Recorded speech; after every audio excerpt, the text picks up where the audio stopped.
Oh, last night it got down to 9 degrees, Caitlin. Did you know that?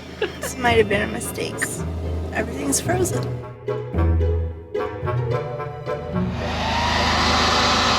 It's working. Yeah, I think that maybe this is our limit. If you're new here, we're Howard and Caitlin Newstate, dog people, food people, adventure people. We've been road tripping in our Winnebago Navion for over 2 years, visiting places like Alaska, Mexico, and just about everywhere in between. Our passion is sharing the amazing, wonderful, and sometimes challenging parts of our life on the road with you, taking you off the beaten path, meeting incredible people, and trying new things. Each week we bring you along with us to experience all the amazing places our little home on wheels takes us. In last week's episode, we quickly explored parts of Arches and Canyonlands national parks before the entire area of Moab was put under a winter storm warning. We expected to see a winter wonderland in the desert, but we had no idea the temperatures would drop into the single digits. Everything's frozen. So Howard's outside right now trying to figure out how to thaw some section of our pipes that might be frozen. It's just really odd because all of our pipes are indoors. So theoretically this should not have happened. And by the way, it is 4:30 in the morning. We've been up for about an hour.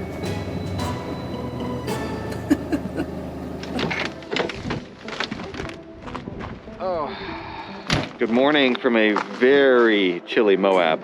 We have a 4-season RV, so all the piping and everything is inside, but there's a weak point, and that's the wet bay. So what I had to do last night was take a blow dryer and get enough heat into the wet bay in order to thaw out the pipe, because otherwise the rest of the water would not flow inside the RV. It's blow dryer again because our pipes are frozen. Long term, we're gonna figure out a solution to this, or we don't stay in 9-degree weather, Caitlin. I feel like it's time for me to record my rebuttal to that statement. Yeah, I think that maybe this is our limit, guys. I really do. Originally, the forecast wasn't that cold. I just wanted to see some snow, and I thought, you know, it's gonna snow in the desert. That'd be really cool. But yeah, I think this is not comfortable. I mean, it's not gonna get above freezing all day today.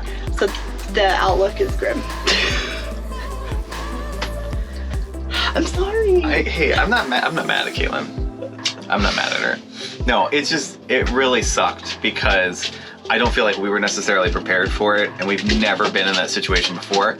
I want to be clear that if it's just around freezing temperature, we're totally fine. In fact, we have a recirculating water system and all that kind of stuff, so like the piping inside should never freeze. No. It's just this one area outside that I can't even really fathom why exactly it's happening. I guess all the water pipes converge back to there, even though all of our piping is inside, I guess. It's been a while since I've had to do this. Good thing you bought this recently. I know, right? This wasn't part of the plan. The plan was to just hunker down and stay in all day because it's so cold. But with it not getting above freezing today, we risk just our pipes freezing over and over. Yes. So Howard has come up with a solution. My solution is, so that I can take a shower, we're gonna go and get one of those, they call them like safety lights or trouble lights, and we're gonna put that in the wet bay because a lot of old-timer RVers say that is the best way to keep your wet bay warm. It's just with a simple light bulb. Hopefully I won't have to go out there again with a blow dryer. Oh, we'll see. All right, so now we make the icy climb down this hill. Yeah! Good job. Thanks.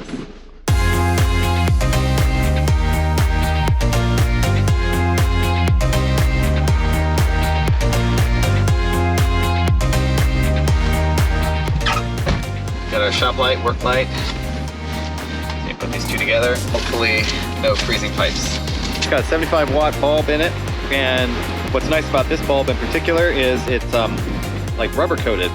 So when we go to store this, because we're probably only going to use this rarely, it hopefully won't shatter when it's in storage, fingers crossed.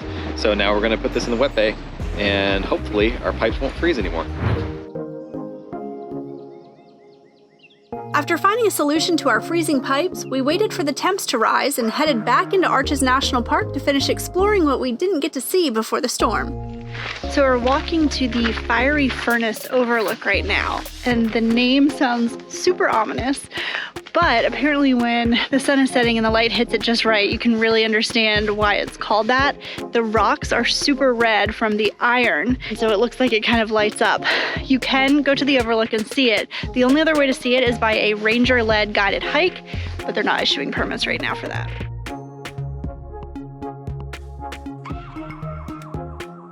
You see in there? Whoa. Walking in between the stems. Wow. This is so cool. It's so narrow. Wow. We haven't even gotten there yet. This is just the beginning. Arches seems to be full of these very short and beautiful hikes, which is awesome if you don't have a lot of time. This is a 0.6 mile round trip hike to one arch, and then the other arch, if you want to go to that one, is another 0.6 each way, so why not? This is an example of the fins that they talk about, and you can see why they're called fins. They're so narrow and like completely vertical. And fins can turn into arches over time, but it is rare. There's just so much to explore and like walk through crevices and discover things. This is a really cool one to check out.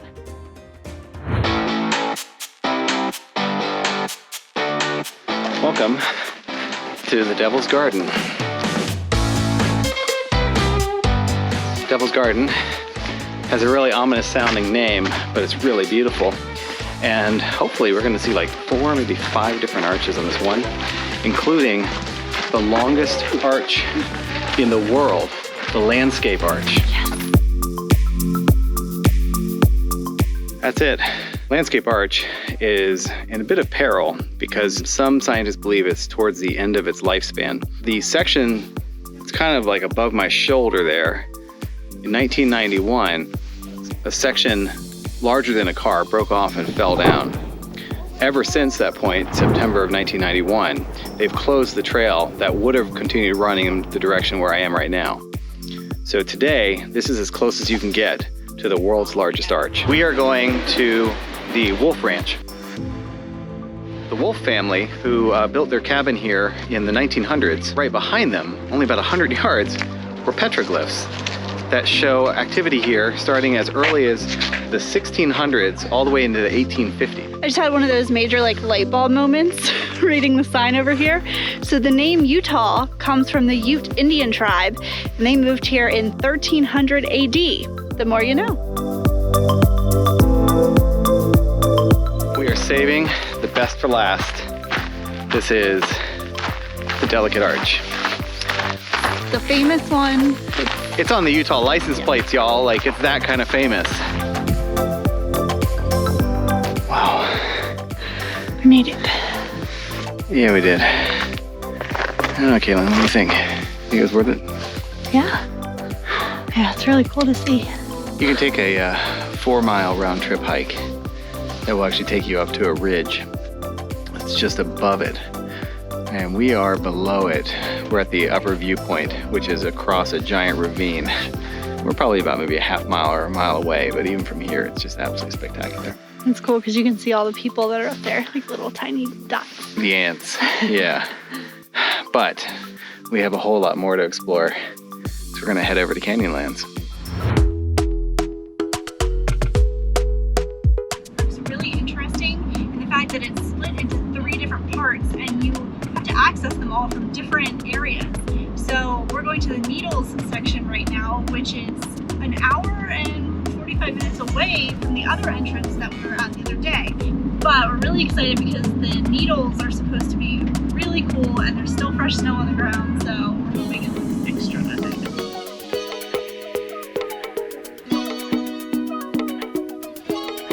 So I already got a sneak peek at what we're about to see. Howard has not, so I'm excited to see his genuine reaction. This is newspaper rock.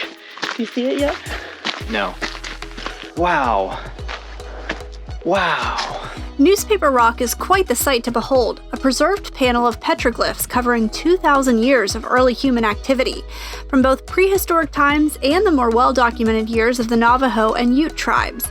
Newspaper Rock can be found on the way to the Needles section of Canyonlands National Park and is listed on the National Register of Historic Places.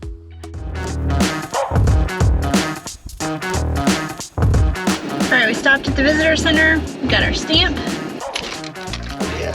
We only have a little bit of time, so we saw some things that we can drive to and do some short hikes, so I think we have a game plan. The loop trail crosses rough terrain and 2 ladders. Are you ready? Yeah. Alright, let's go. What are you making there, Caitlin?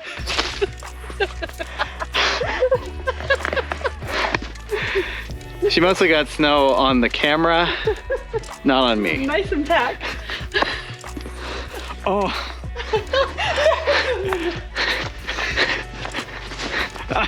Oh, glad you have bad aim.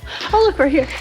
So cowboys used to camp here, and it was utilized from the late 1800s all the way up until 1975. So I think some of this stuff is still original. It's not a bad place to camp. Cactus! I love cactus. This is prickly pear cactus. We're in the middle of the desert right now, but there's a natural water source here that the Indians use seasonally.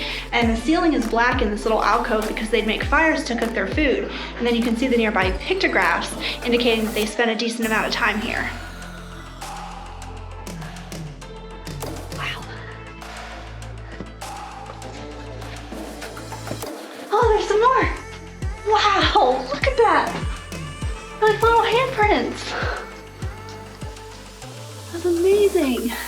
Super cool. So cool, and the colors are still so vibrant. Orange and yellow, red. Incredible. Walking around here reminds me a lot of our visit to Hueco Tanks, which is something we went to about 2 years ago. It's a very small state park in Texas, and there are so many pictographs and petroglyphs scattered all across that property. This kind of reminds me a lot of it, especially with the different colors and pigmentations and the handprints. So that same pattern that's this way, if you take 2 of them and you put them together. Hueco Tanks is the largest collection of pictographs and petroglyphs in the entire world.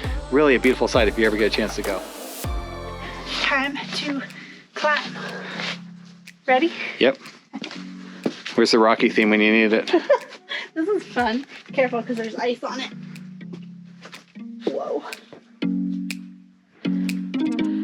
Oh. Nobody said there was going to be exercise. All right, ready? Yeah, let's do it. This way. Okay, be careful. Oh boy, this is a little treacherous.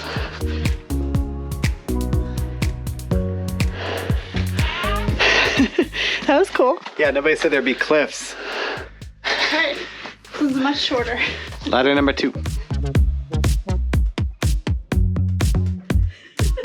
I feel like that's what you have to do when you get to the top. Oh my goodness, this is so beautiful. Wow. This is a nice little treat. Oh, you can see the LaSalle Mountains off in the distance. This is by far the coolest little loop trail I think we've done. You start underneath, and now we're on top and kind of jumping from rock to rock almost. And they do a really nice job of marking the trail with these piles of rocks. You'll see them sometimes along the side of the trail. They're called cairns, C-A-I-R-N-S. The more you learn. I didn't know that. It's on the map. Is it? Uh-huh. Oh.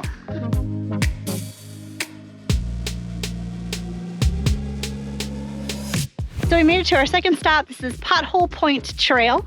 It's another about half a mile loop trail. And it's so cool because we're going to be climbing up to this limestone ledge where there's all these natural potholes or dimples where water collects. A lot of the trails in national parks will have these trail guides for about 50 cents. Sometimes they're 25 cents. There's a nice little guide and it talks about everything that you'll see on that individual trail. Pretty cool.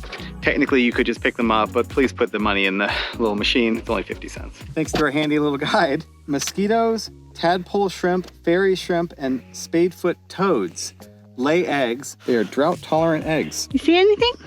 I'm looking.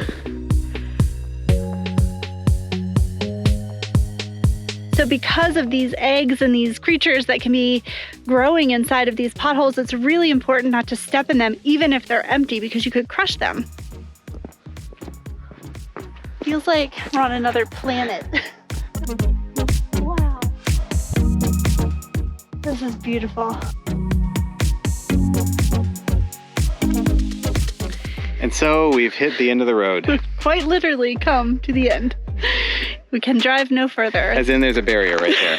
It's beautiful though. But yeah, this is the end of the Needles area of Canyonlands National Park, and it's just stunning. The landscape is absolutely incredible. If you get a chance, yes, everybody goes to Island in the Sky, but just go south about an hour and 45 minutes and you can enter through the southeast edge of the park, and it's a completely different experience. I think I like this better. I know we didn't really get out and explore too much there, but this is just so different. And those two loop trails are really cool.